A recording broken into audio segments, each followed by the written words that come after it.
ദൈവത്തെ നാമം മഹത്വപ്പെടുമാറാകട്ടെ. എൻ്റെ പേര് ലിസി കുര്യൻ. ഞങ്ങൾ വരുന്നത് കാസർഗോഡ് ജില്ലയിൽ നിന്ന്.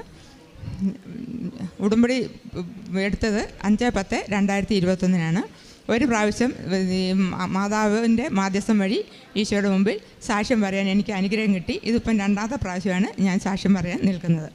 ആദ്യമായിട്ട് തന്നെ മാതാവിനോട് ഈശോയോട് ഞാൻ മാപ്പ് ചോദിക്കുന്നു. സാക്ഷ്യം പറയാൻ വൈകിയതിന് ഞാൻ മാപ്പ് ചോദിക്കുന്നു. ഉടമ്പടി എടുത്ത് അന്ന് തുടങ്ങി ഞാൻ എൻ്റെ ഈശോയുടെ അമ്മയുടെയും കൈ പിടിച്ചാണ് നടക്കുന്നത്. അതുകൊണ്ട് തന്നെ ഒത്തിരി അനുഗ്രഹങ്ങൾ ഇന്ന് വയ്യോളം പറഞ്ഞാൽ തീരാത്തത്ര അനുഗ്രഹങ്ങൾ എനിക്ക് കിട്ടിയിട്ടുണ്ട്. ഞാൻ ഹൈദരാബാദായിരുന്നു ഒരു വർഷം. അതുകൊണ്ട് എനിക്ക് ഇടയ്ക്ക് വന്ന് സാക്ഷ്യം പറയാൻ പറ്റിയില്ല. അതുകൊണ്ട് പ്രധാനപ്പെട്ട സാക്ഷ്യങ്ങൾ മാത്രമേ ഞാനിപ്പോൾ ഇവിടെ എടുത്തു പറയുന്നുള്ളൂ. അത്രേ സമയം കാണുകയുള്ളൂ. ആദ്യമായിട്ട് പറയുന്നത്, എനിക്ക് ഒത്തിരി കടബാധ്യതകളുള്ള ഒരാളായിരുന്നു. പിന്നെ അതുമല്ല, ആദ്യം യേശോയുടെ നിന്ന് കിട്ടിയ അനുഗ്രഹങ്ങളാണ് ഞാൻ ആദ്യം പറയാൻ ഉപയോഗിക്കുന്നത്. അച്ഛൻ്റെ എല്ലാ ഉടമ്പടി ധ്യാനങ്ങളും ഞാൻ കൃത്യമായിട്ട് കൂടുകയും സാക്ഷ്യങ്ങളും എല്ലാം തന്നെ ഞാൻ കേൾക്കുകയും ചെയ്യുമായിരുന്നു. പണിയെടുക്കുമ്പോൾ ജോലി എടുക്കുമ്പോഴൊക്കെ ആണെങ്കിലും ഞാനത് കേട്ടുകൊണ്ടാണ് ഇരിക്കുന്നത്. അങ്ങനെ അതിൽ തന്നെ ഞാൻ വിശ്വാസത്തിൽ ആഴപ്പെട്ടു. ഉടമ്പടി എടുത്ത് അന്ന് തുടങ്ങി ഈശോയുടെ അമ്മയുടെയും കൈ പിടിച്ചാണ് ഞാൻ നടന്നത്. ഞാൻ പറഞ്ഞിരുന്നു, എനിക്ക് എന്ത് ദുഃഖം വന്നാലും സന്തോഷം വന്നാലും ഞാൻ ഈശോയുടെ അമ്മയുടെയും കയ്യിൽ നിന്ന് വിടുകയില്ലെന്ന്. അതുകൊണ്ട് തന്നെ എനിക്ക് ഒത്തിരി ദുഃഖങ്ങളും ദുരിതങ്ങളും വന്നു. പക്ഷേ അതിനുള്ള ധൈര്യം എനിക്ക് കിട്ടി. അതാണ് ഉടമ്പടിയിൽ ഏറ്റവും വലിയ. തകർന്നു പോകാതെ ഞാൻ വിശ്വാസത്തിൽ ഉറച്ചു നിന്നു. അതുകൊണ്ട് തന്നെ ഞങ്ങൾക്ക് ഇത്രയും പേർക്ക് ഇന്ന് സാക്ഷ്യം പറയാൻ ഈശോ മാതാവ് വഴി ഞങ്ങൾക്ക് അവസരം തന്നു. ആദ്യമായിട്ട് തന്നെ ഞാൻ എൻ്റെ സാക്ഷ്യം പറയാം. എനിക്ക് ഭർത്താവ് പെട്ടെന്ന് മരിച്ചുപോയി, അറ്റാക്ക് വന്ന്. അപ്പം ഞങ്ങൾക്ക് കുറേ അധികം കടബാധ്യതകളുണ്ടായിരുന്നു. എല്ലാം ഒന്നൊന്നായി ഞങ്ങൾക്ക് നഷ്ടപ്പെട്ടു. വീട് നഷ്ടപ്പെട്ടു, ആൾ പോയി, കടബാധ്യത മാത്രമാക്കി, വണ്ടി പോയി, എല്ലാം നഷ്ടപ്പെട്ടു. അങ്ങനെ ഇരിക്കുന്ന ആ സമയത്താണ് ഇവിടെ ഒന്ന് ഉടമ്പടി എടുക്കുന്നത്. അതോടുകൂടി ഒരു പുനർജന്മം പോലെ ഞാൻ ഈശോയിലെ വളർന്നു വരികയായിരുന്നു. അങ്ങനെ അന്ന് തുടങ്ങി എനിക്ക് ധൈര്യം കിട്ടി. പ്രാർത്ഥിച്ചു, വീട്ടിൽ ഇരുന്ന് പ്രാർത്ഥിച്ചു. യൂട്യൂബിൽ തന്നെ പരമാവധി ധ്യാനങ്ങളും കൂടി. അങ്ങനെയാണ് എനിക്ക് ഇതിലോട്ട് അടുത്ത് വന്നത്. അപ്പം ഞാൻ മാതാവിന് പറഞ്ഞു, എനിക്ക് ഇതിലേ പോകുമ്പം ഇവിടെ ഒന്ന് കാല് കുത്തിയിട്ട്. അപ്പം ഞാൻ ഭർത്താവ് മേച്ചു പണി ഇവിടെ പപ്പയുടെ കൂടിയായിരുന്നു. അപ്പം ഞാൻ പറഞ്ഞു, ഇവിടെ ഒന്ന് കാല് കുത്തിയിട്ട് എനിക്ക് കാസർഗോഡിന് പോകണമെന്ന് പറഞ്ഞു. പക്ഷേ എനിക്ക് മാതാവ് ഒരു വർഷം ഈ ഒരു ബന്ധുവീട്ടിൽ ഈ തുമ്പോളി എന്ന് പറയുന്ന സ്ഥലത്ത് നിന്ന് ഇവിടെ വരുന്ന എല്ലാ ധ്യാനം കൂടാനും 3 മാസം കൊണ്ട് പുതുക്കാനും എല്ലാത്തിനുള്ള അവസരം എനിക്ക് കിട്ടി. അങ്ങനെ എനിക്ക് അതിൽ ഒത്തിരി വളരുവാൻ സാധിച്ചു. അങ്ങനെ ആ കടബാധ്യതകൾ, അപ്പം 4 ബാങ്കിലെ കടങ്ങളുണ്ട്, പ്രൈവറ്റ് കടങ്ങളുണ്ട്. അപ്പോൾ ഈ ബാങ്കുകാർ വിളിച്ച് എനിക്ക് ആ സമയത്ത് ടെൻഷൻ കയറി, പ്രഷർ, പിന്നെ കൊളസ്ട്രോൾ എല്ലാം കൂടി. എനിക്ക് തന്നെ ഫോണിനടിക്കുമ്പോൾ പേടിയാവുന്ന ഒരവസ്ഥയായി. എല്ലാവരും ഫോണിൽ വിളിച്ച് പറഞ്ഞിരുന്നു. ഞാൻ ആധാരത്തിൻ്റെ കോപ്പി മാത്രം എൻ്റെ കയ്യിലുണ്ട്. ഞാൻ ആ കോപ്പി കൊണ്ട് ഇവിടെ വന്നിട്ട് അച്ഛനെ കാണാൻ പറ്റിയില്ല. അച്ഛൻ എപ്പോഴും പറയും, എന്നെ കാണേണ്ട, മാതാവിനെ കണ്ടാൽ മതി. അത് എൻ്റെ മനസ്സിൽ എപ്പോഴും അടിസ്ഥാനം വിട്ട് കിടക്കുകയാണ്. ഞാനിവിടെ വന്ന് ഈ ആൾത്താരുടെ ഇവിടെ ഒന്ന് മുട്ട കുത്തി ഇങ്ങോട്ട്, പിന്നെ ആൾത്താരെ മുട്ട കുത്തി നിന്നോട് ഞാൻ അതിൻ്റെ കോപ്പി ഉണ്ടായിരുന്നു എൻ്റെ ആധാരത്തിൻ്റെ. ആ കോപ്പി ഇവിടെ വെച്ച് ഞാൻ പ്രാർത്ഥിച്ചു, ഈ സ്ഥലം വിറ്റ് കടം വീട്ടാൻ എനിക്ക് അവസരം തരണം, അച്ഛനെ കാണാൻ എനിക്ക് യോഗ്യതയില്ല. അപ്പം അങ്ങനെ പ്രാർത്ഥിച്ചതിൻ്റെ ഫലമായിട്ട് ഞാൻ പ്രാർത്ഥിച്ചു. എന്നിട്ട് ഞാൻ ഇവിടുന്ന് എനിക്ക് നേർച്ച ദിവസമായ ഉപ്പും അവിടെ ചെറിയ കാശുരവും കൂട്ടി. അത് ഞാൻ ഇവിടെ താമസിച്ച ആലപ്പുഴ തുമ്പോളി എന്ന് പറയുന്ന താമസിക്കുന്ന സ്ഥലത്തിൻ്റെ ഒരു സൈഡിൽ അത് കുഴിച്ചിട്ടു, ഉപ്പും വിതറി. എന്നുവെച്ചാൽ ഞാൻ കാസർഗോഡാണ് എൻ്റെ സ്ഥലം വിൽക്കാനുള്ളത്. ആ സ്ഥലത്തിന് വേണ്ടി ഞാൻ പ്രാർത്ഥിച്ചു, ഇത് വിറ്റ് എൻ്റെ കടം വീട്ടിൽ തരണം. അങ്ങനെ ഞാൻ പ്രാർത്ഥിച്ചതിൻ്റെ ഫലമായിട്ട് ആദ്യം ഒരു ബാങ്കിലെ കടത്തിനുള്ള വഴി മാതാവ് അവിടെ കാണിച്ചു തന്നു.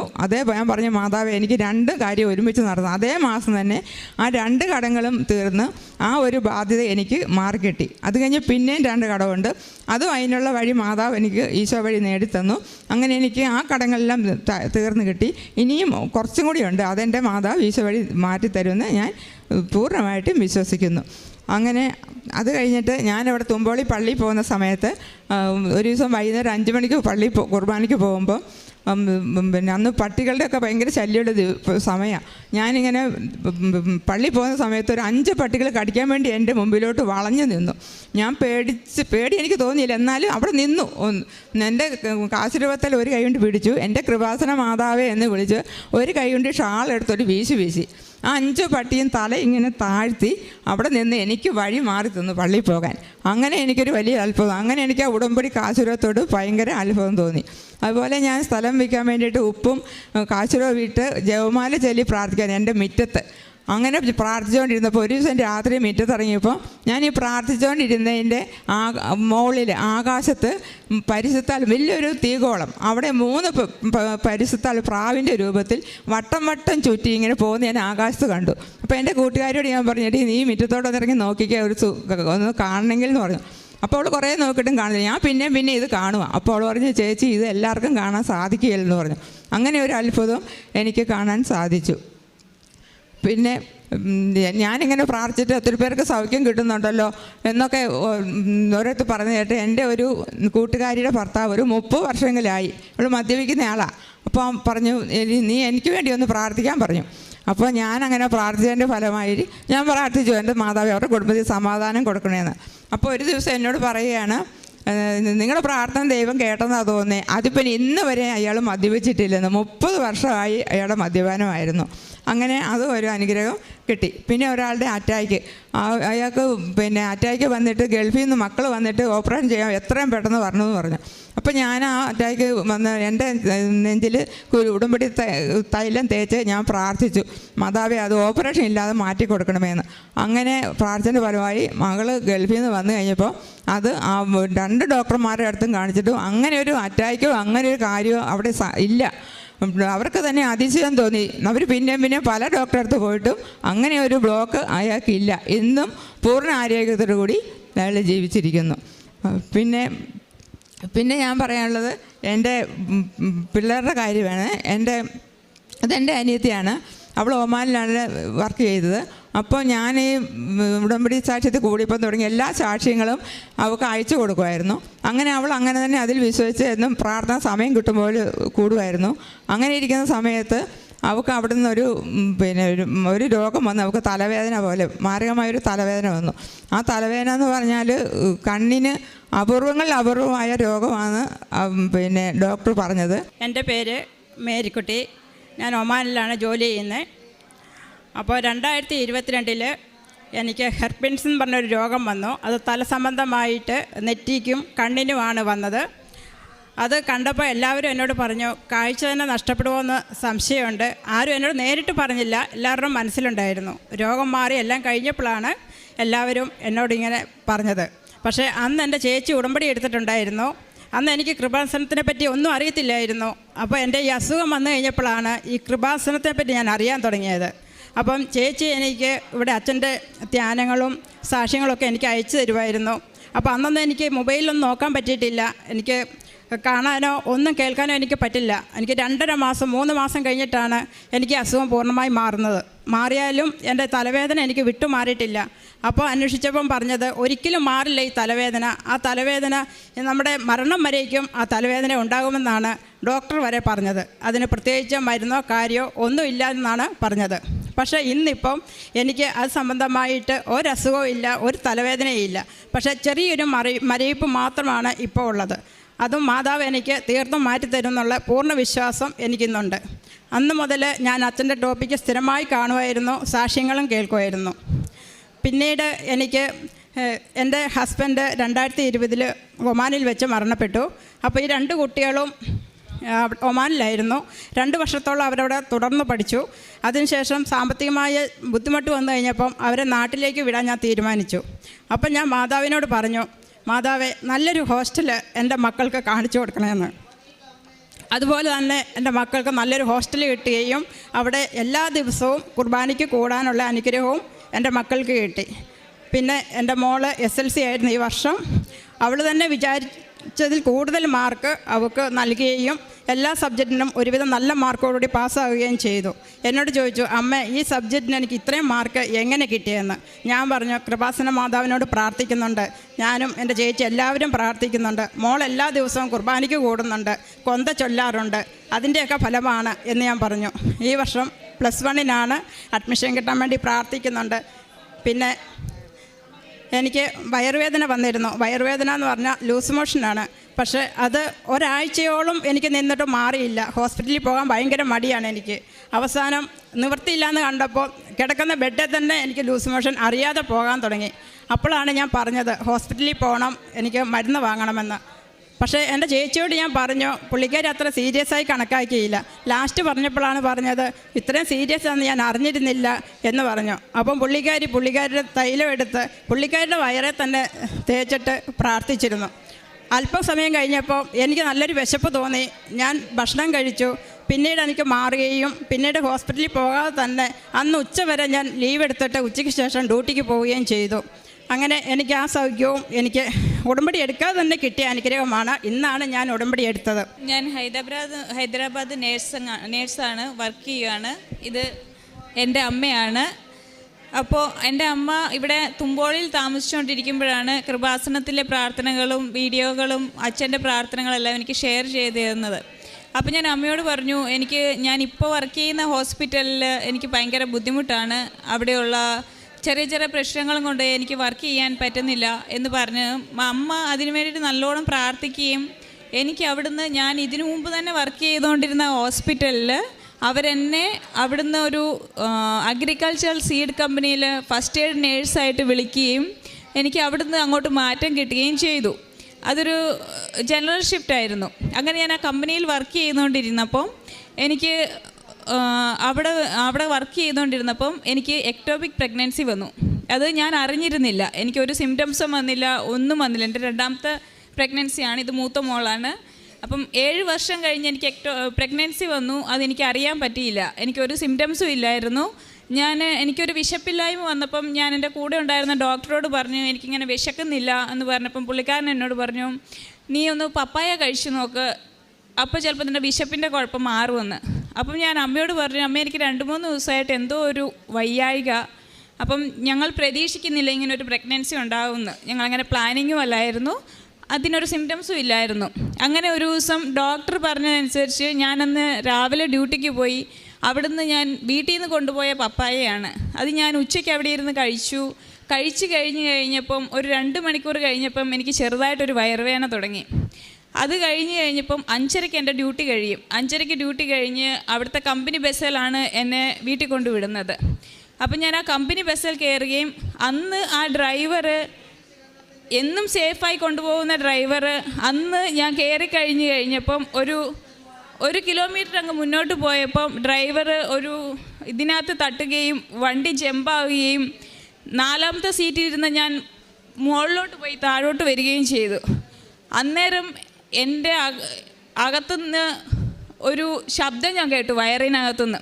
ഇങ്ങനെ ഞാൻ മുകളിലോട്ട് പോയി ഞാൻ താഴോട്ട് വീണ് കഴിഞ്ഞപ്പം പെട്ടെന്ന് എനിക്ക് തലകറങ്ങുകയും ഛർദ്ദിക്കുകയും ചെയ്തു. അപ്പോൾ എൻ്റെ കൂടെ ഉണ്ടായിരുന്ന എൻ്റെ ആ കമ്പനിയിലെ സാറുമാർ അപ്പോൾ എൻ്റെ കണ്ണിൽ ഇരുട്ട് കയറുകയും ഞാൻ പിന്നെയും ഛർദ്ദിക്കുകയും ചെയ്തപ്പം ഞാൻ വർക്ക് ചെയ്തുകൊണ്ടിരുന്ന ഹോസ്പിറ്റലിലോട്ട് തന്നെ കൊണ്ടുപോയി.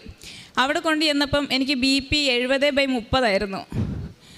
അന്നേരം അവിടെ ഉണ്ടായിരുന്ന എൻ്റെ കൂടെ വർക്ക് ചെയ്യുന്ന ഡോക്ടർമാരും എൻ്റെ കൂടെ വർക്ക് ചെയ്യുന്ന നേഴ്സുമാരുമായിരുന്നു. അപ്പോൾ അവർക്ക് മനസ്സിലായില്ല. ഞാൻ പറഞ്ഞു, ഞാനിങ്ങനെ ഉച്ചയ്ക്ക് ഭക്ഷണത്തിൻ്റെ കൂടെ ഇങ്ങനെ കഴിച്ചായിരുന്നു, ചിലപ്പോൾ അതിൻ്റെ വയറുവേദനയായിരിക്കും എന്ന് പറഞ്ഞു. അപ്പം എനിക്ക് വയറുവേദന വരുന്നുണ്ട്, ഞാൻ അതിൻ്റെ ഇടയ്ക്ക് ബോധം കെട്ട് പോകുന്നുണ്ട്. അത് കഴിഞ്ഞ് ഒരു 2-3 മിനിറ്റ് കഴിഞ്ഞ് പിന്നെ എനിക്ക് ബോധം വരുന്നുണ്ട്. അപ്പോൾ അവർ പറഞ്ഞു, എനിക്ക് നടക്കാൻ പറ്റുന്നില്ലല്ലോ, ഒരു കാര്യം ചെയ്യ്, ഇവിടെ ബെഡ് സൈഡ് അൾട്രാസൗണ്ട് ചെയ്ത് നോക്കാമെന്ന് പറഞ്ഞു. അങ്ങനെ ബെഡ് സൈഡ് അൾട്രാസൗണ്ട് ചെയ്ത് നോക്കുമ്പം അവരെൻ്റെ വയറ്റിനകത്ത് ഓൾറെഡി എക്ടോപിക് പ്രഗ്നൻസി ബ്ലാസ്റ്റായി, ഫുൾ ബ്ലീഡാണ്. അവർ എമർജൻസി സർജറിക്ക് ഓപ്പൺ ചെയ്യാൻ വേണ്ടി എടുത്തു. എനിക്ക് അന്ന് അവർ കാഷ്വാലിറ്റിയിൽ നിന്ന് പ്രഗ്നൻസി കിറ്റ് വെച്ച് ടെസ്റ്റ് ചെയ്ത് നോക്കുമ്പം പ്രഗ്നൻസി പോസിറ്റീവായി വന്നു. അങ്ങനെ അവർ എമർജൻസി സർജറിക്ക് OT-യിലെടുക്കുമ്പം എനിക്ക് HB 6 ആണ്, എൻ്റെ BP 70/30 ആണ്. OT-യിൽ അവരെടുക്കാൻ വേണ്ടിയിട്ട് എൻ്റെ ഹസ്ബൻഡ് വരണം. എന്നെ അറിയുന്ന ഹോസ്പിറ്റലായതുകൊണ്ട് അവർ വെയിറ്റ് ചെയ്യാതെ എല്ലാ സർജന്മാരെയും വിളിച്ചു വരുത്തി.